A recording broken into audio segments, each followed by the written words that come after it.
G'day, welcome to New Game Plus, Cringe here, and again, we're not quite in studio yet, might look like it, but it is very much movie magic. Did I just put a green screen up in my bedroom and make it look like the studio? I'll let you be the judge.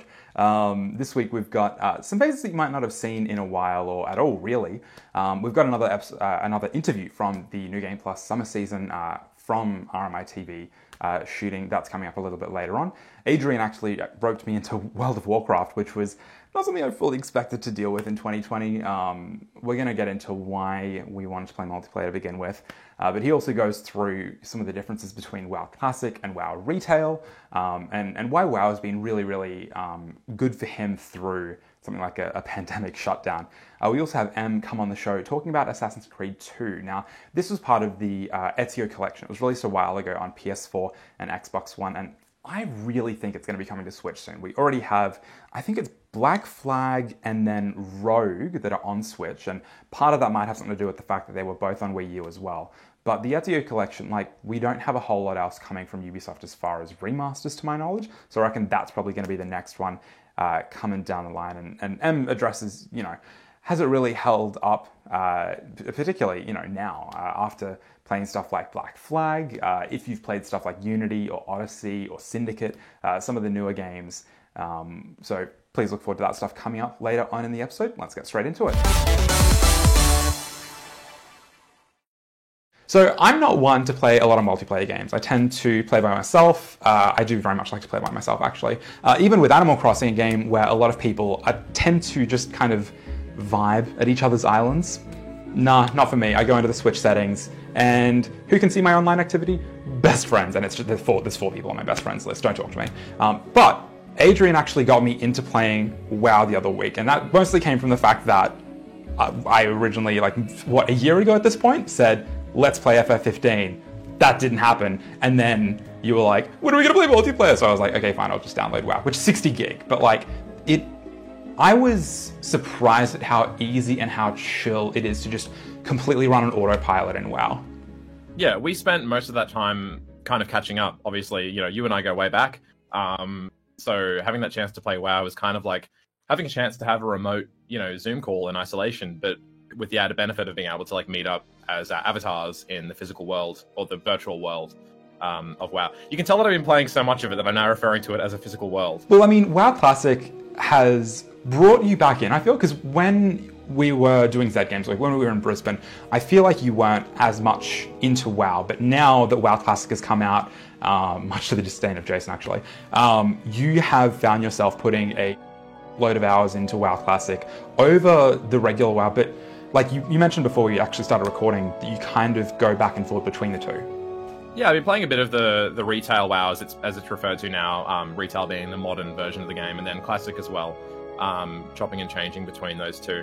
I think the thing that's been really enriching with Classic is that not only is it this immensely nostalgic experience where I'm getting to do all these things that I could have done 10 years ago when I was, in high school or in uni, but in the comfort of my own home when there's really not much else going on in the world. It's not like I can go out to the local pub. It's not like I can really go to the movies. So playing a game like WoW Classic where there is a lot of time that you need to dedicate, weeks, even months to get to the level cap, has been really, really fun and really, really enriching. And it's been a really good way to socialize in this absolutely wild time that we live in. In this economy, you might say. Around WoW Classic, what has held up well? What do you go back to and find, well, this hasn't really aged so well? Because obviously WoW, coming out 2003, 2004-ish, saw, it was very much ahead of its time. It established a lot of what you expect from an MMO for more than 10 years after its release. But a lot of WoW Classic, I imagine, probably hasn't aged that well. I think it just comes down to the time investment. Nowadays, I think a lot of players expect to be able to get more bang for their buck in terms of how much time they put into a game and how much they get out of it. A game like WoW Classic, you're going to have to really put your time into it. But I think that's where a lot of the value in the game comes from. It's not just, jump in and jump out, and then, you've hit a few levels out from a 1 hour game session. It's all right, let's get a group together to do this dungeon that's going to take 2 or 3 hours to complete, and maybe we'll hit, the next level within that time span. And, I think it really depends on how much time you've got on your plate as to whether or not that's something that will vibe with you. At this time of my life when I'm moving on from my last position and I'm currently looking for a job, it's been a really, really good way to kind of fill the gaps. So one of the things that really, really holds up well with the time investment that WoW Classic asks for is that it's really, really gratifying when you get to those higher levels. I've been playing the game with my partner, and early on, given that she's a first-time WoW player, it took a while to ease her into the game and ease her into the time investment required to level up. But as we started to get into the 20s and then the 30s and now the 40s of our characters' levels, she's really, really, really got hooked to that gratification of feeling like there's something that's been achieved. There's no kind of achievement unlocked things that you're getting in the game. There's no achievements menu like there is in retail. So the real achievement is progressing through the game. And that's really, really gratifying. So I guess at this point, now that Blizzard has got two forks of WoW they're supporting, they've got Classic and they've got Retail, do you see Classic just staying the way that it is? Because obviously there is a lot of affection for having that original content, having that original pacing, but you inevitably are going to have a fall off, and so you need to justify keeping these servers open, keeping that service live. Do you feel like they're going to go really anywhere with WoW Classic, or for the most part keep it the way it is until they turn it off in like 10 years time or something? It's something that a lot of the fans of the game are wondering, and I think it's also something Blizzard are wondering as well. There was a survey that Blizzard put out, I think a month or so ago now, that quizzed people on what they prefer in terms of, would you want an expansion to WoW Classic? Would you want the Burning Crusade to come out in a similar timeline as it did way back when? And I think that solution is being worked on. I think a lot of the player base are really, really keen to see an expansion come out, but then a lot of the player base feel that would just end up meaning that we get retail WoW, but just lagging behind this many years, right? I mean, at what point do you stop releasing expansions? Do you just end up releasing expansions until we get to the point that we're at now with retail, but with that time lag? So I think it's something they have to consider. You've seen other MMOs do it, like EverQuest, where, I think they've got servers that are locked to specific types of content. You could see expansion-specific servers, or you could see servers that have just the classic WoW vanilla experience, if that's your favorite flavor. So I think it's something they're figuring out, and there's a bit of time for them to do it. I mean, WoW Classic is currently still going through its phases where they've got different content being staggered out to get to that end point. So we'll see where it goes, but it'll be interesting to see what the player base decides they want to do and what Blizzard decides they want to do. I think that they can't really do any wrong. It's just going to be interesting to see where they end up. For people who are a little bit on the fence about retail WoW versus classic WoW, what are some of the merits that you think people might not know straight up that might push them over the edge to going to one or the other? I think if you're curious about how WoW plays, and if you've never tried it before, you'll want to jump into retail because that first 20 levels is free. And then if you like what you see, then you can subscribe and you can go back to the way the game was from the very beginning and start playing classic, because it does require that subscription. But by all means, give retail a go, play the first 20 levels free. Most of the core mechanics of the game are the same now as they were in classic. A lot of it has been overhauled and evolved over the years, but I think it's definitely worth a shot. Definitely during this time that we live in right now. Like, I think that if you're someone that is a bit of a homebody and is enjoying the time that you've got at home, and you're not really itching to kind of go out once restrictions ease, WoW is a good way to do that in a virtual setting where everyone can be protected. Protection really matters. It's really, it's really important. That sounds a bit weird. Welcome back to the show. My name's Jack. I'm hanging out in the RMI TV studio now with James. Hello. Hello. Welcome to the show. You are the editor of Super Jump magazine. I am indeed. This is not a real magazine, though, is it? No, right. No. I just like the name.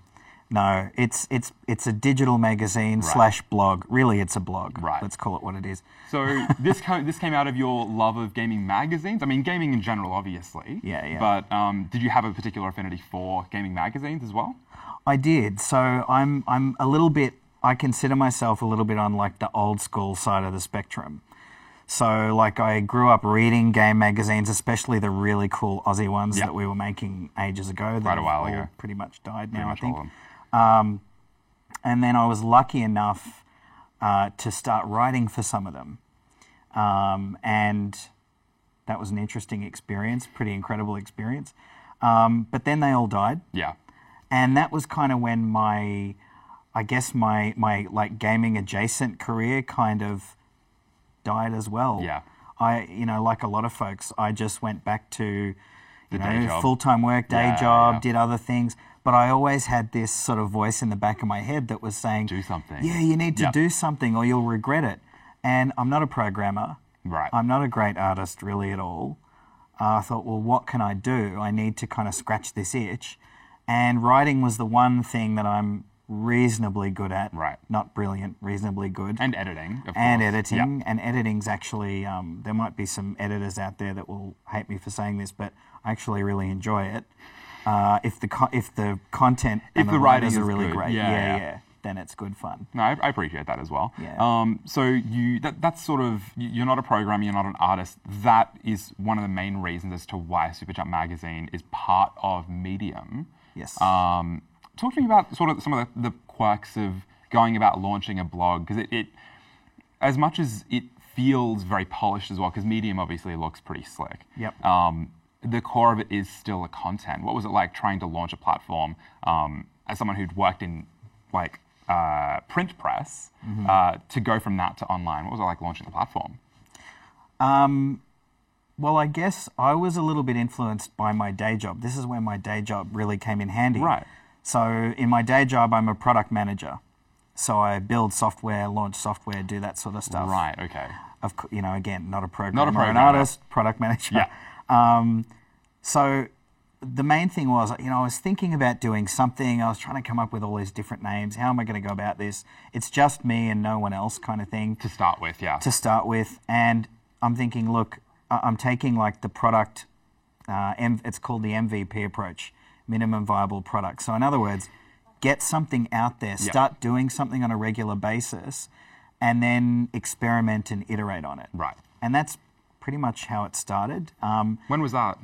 Oh, that was, I think, 2016. Right. And I kind of feel like the first year is almost Like training wheels on? kind of like training wheels on, because it was very much, me shouting into the void, probably no one reading but my mum, maybe. Maybe she... Maybe, or she hopefully, said, Or she please. said she did, yeah.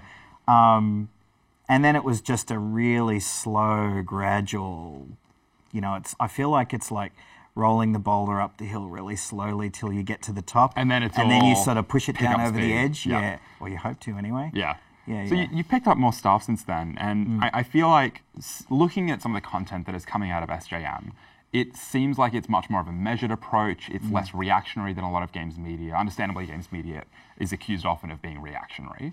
What was the sort of mindset there? Was that sort of coming out of your history in magazine writing? A little bit. I think a lot of it was, my thinking going into this was, what's the kind of content I like to write? What do I really like to read? Yeah. And all of the folks who write for Superjump Magazine, like I'm their biggest fan. Right. So I've gone out and found people whose writing I love and begged them to come and Please write come and for write me. for us, Please yeah. come and write for us. So part of it is that, and part of it is doing it because we enjoy it as much as possible, and not, reacting to deadlines and Hitting especially- embargoes, reacting to news, all of the stuff that you see a lot of. Exactly. Yeah. and not being forced to write about things we're not interested in. That was a big one, where it was like, if you see us writing about something, it's because we really had a good time with it. Yep. Does that mean that there will be sort of long periods of time on the site without writing up, or do you have enough stuff to sort of cover for that as well? There's always something to talk about. Right, yeah. And it can vary between, sometimes it's just a straight out review.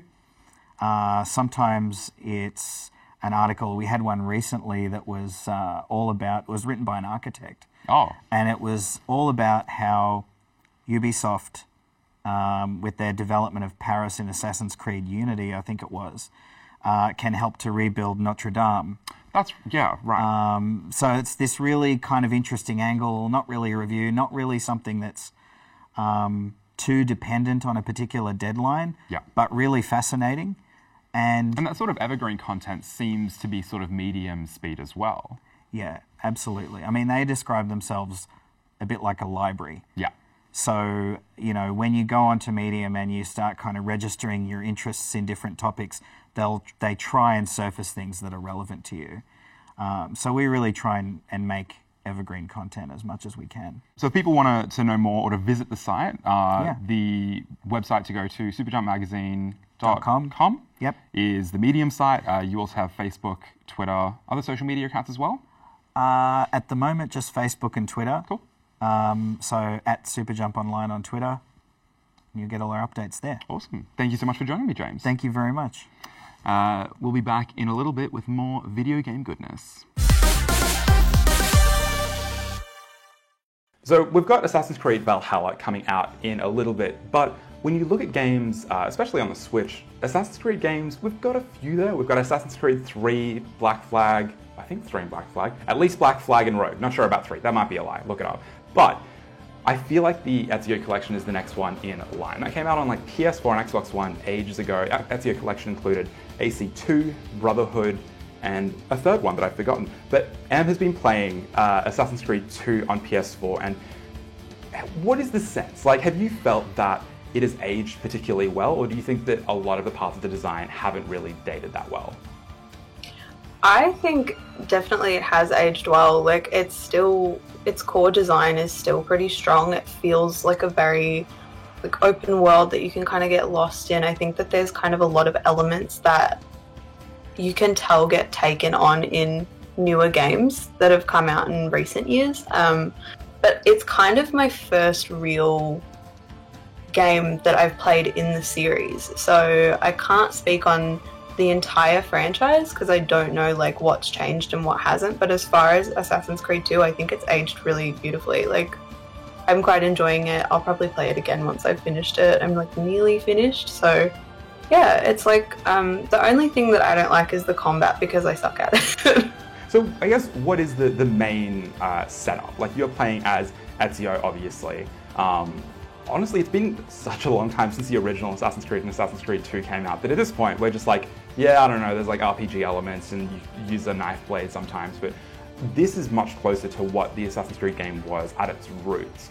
So what is the basic sort of setup going into AC2? I think so. It starts off. So what had happened is I played it for about an hour and then put it down and then picked it up again in 6 months, and now I'm bashing through the rest of it, which is usually how I tend to play a lot of open world games because they're so dense. But the kind of premise of it is you kind of see Ezio being born, and his family has been murdered unfairly. And then that kind of like starts the whole quest. And he's kind of on a mission to assassinate all of the conspirators. All the people that were involved in the murder situation. Involved, and it's like very political, and you kind of get a background on all of the targets. And it's just kind of that. It's very kind of feels a little methodical, where it's like, okay, go here, do that, kill this person for like every mission. But I feel like that's kind of the gist of the game. Well, I mean, that's an open world game very early on in like when open world took off. Because at the beginning of, I feel like the 360 PS3 era, we really saw the amount of open world games coming out really ramp up, and Assassin's Creed felt like it was part of that. Do those rinse and repeat missions feel a bit at odds with some of the open world design?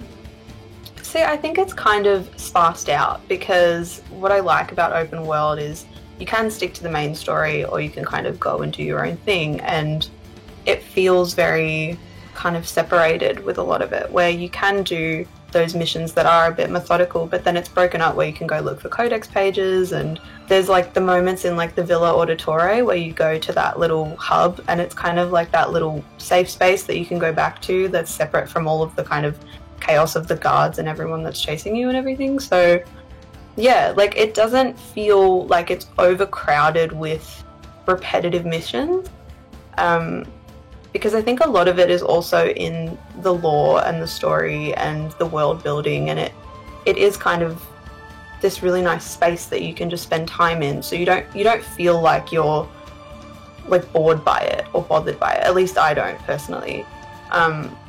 But yeah, like I think I like the pacing of it, that it's this kind of slow burn that you can chip away at as much as you want and just go at your own pace, and it's like, it's nice. I feel like it's like I don't know why, but I find it quite mindful. I was going to say, the open world, I feel like it was also before open world games were so ubiquitous that it felt like it was sort of a checklist of stuff to go through. Like, especially the more recent ACs, like AC4, just felt like this map full of icons, and you're like, this feels a little bit like busy work. Does the open world design specifically stand up by itself? I mean, in isolation, that probably would play into how you approach the feeling of that sort of exploration, but how does that hold up?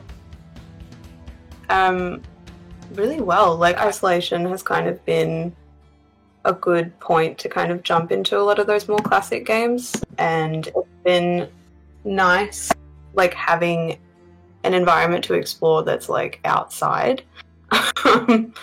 But yeah, I feel like a lot of the writing as well kind of adds to the overall feel of the world. Like, I mean, I especially love the way the female characters are written. They're super badass. Like, they feel kind of like these real people just kind of trying to figure out how to make their way in the world. It doesn't feel like it's this sort of programmed environment. It feels genuine. And there's even these like smaller interactions, like when the like performing guy that always like comes up to you with the little guitar to like bother you. Like, it's just those little kind of quirks that kind of add to the overall feeling of the world. Like, it feels like it's really thought out and really well written and really well designed. And yeah, it's been a nice space to kind of just rest in a little bit. And it feels weird saying that Assassin's Creed is like a mindful game, but there are those really mindful moments that feel kind of relaxing. And I think the soundtrack really adds to that as well. Yeah, just the pacing of the game, it's been a really nice kind of experience to jump into. You're obviously having a good time in AC2, as much as it's like a chill game to just go out and explore. Do you think that it's worth going back and like replaying it for that sort of feeling? Like, or do you think that going onto AC Brotherhood or AC Revelations might be, because I'm guessing you're playing it as part of the Ezio collection on PS4, you've got access to those 3 games. Do you think you'll go onto those games and have a similar sort of experience, or do you kind of want to spend more time in the world of AC2 specifically? I kind of want to explore what the other games have to offer, because this is kind of my real first experience with the series. So I'm curious to see like how things change in the other installments, and if it does still have that feel. And I hope it feels different, because I always like, you know, with sequels, how it still feels like the core game, but I like seeing what different elements get brought to it and what changes and what stays the same. So I'm definitely going to play through the rest of the collection like as soon as I'm finished with this one, but I feel like I'll replay this one, honestly. Like, it's been a nice like distraction. I feel like for me, like, what makes me feel like a game is really good is when I forget about my own problems, and when I'm like in my head I'm like, I have to go save my girlfriend, and then I'm like, I don't have a girlfriend, you know what I mean? Like, it genuinely makes me feel like I'm that person. So that's how I kind of feel with this one. For people who haven't gotten into AC before, like that's obviously the perspective you're coming at AC2 from. Is there anything that you might want to, like any sort of heads up you might want to give people that might be looking at jumping back into AC2 on PC or PS4, Xbox One, or, you know, inevitably when the Ezio collection comes to Switch, anything they might need to know or want to know before they jump in to this game as part of the series? My personal advice for any kind of jumping into any open world game is like, play other open world games beforehand, because it always feels very intimidating. And I remember, like, I used to play very kind of linear storylines, like a lot of Naughty Dog games, which I love. And so like the open world concepts really intimidated me. But once I kind of had a few under my belt and then jumped into other ones, it became easier to kind of learn the systems of that. So I think if someone's jumping into it for the first time, definitely play other open world games just to prepare and like compare and see the differences between other ones. But yeah, I feel like I can't give the best perspective either, because I haven't played the first one. So maybe play the first one would be my other piece of advice. And that's it for New Game Plus this week. Thank you so much for hanging out with us. If you want to keep up with New Game Plus on social media, we are on Facebook, Twitter, Instagram, YouTube, Twitch as those sites / New Game Plus TV. The website is newgameplus.tv. And I highly recommend checking out those social media feeds because truthfully, we might not be on C31 for a whole lot longer. C31 is facing a shutdown, at least as of recording. Hopefully that won't be the case once this goes to air. But C31 might be getting turned off from June 30th. So look, check us out on social media. Get around C31 if you can. If you're in a position to potentially watch some of the other awesome shows on C31, definitely do so. But yeah, check out our social media. That's it for the show this week. Thanks for hanging out, and we'll see you next time.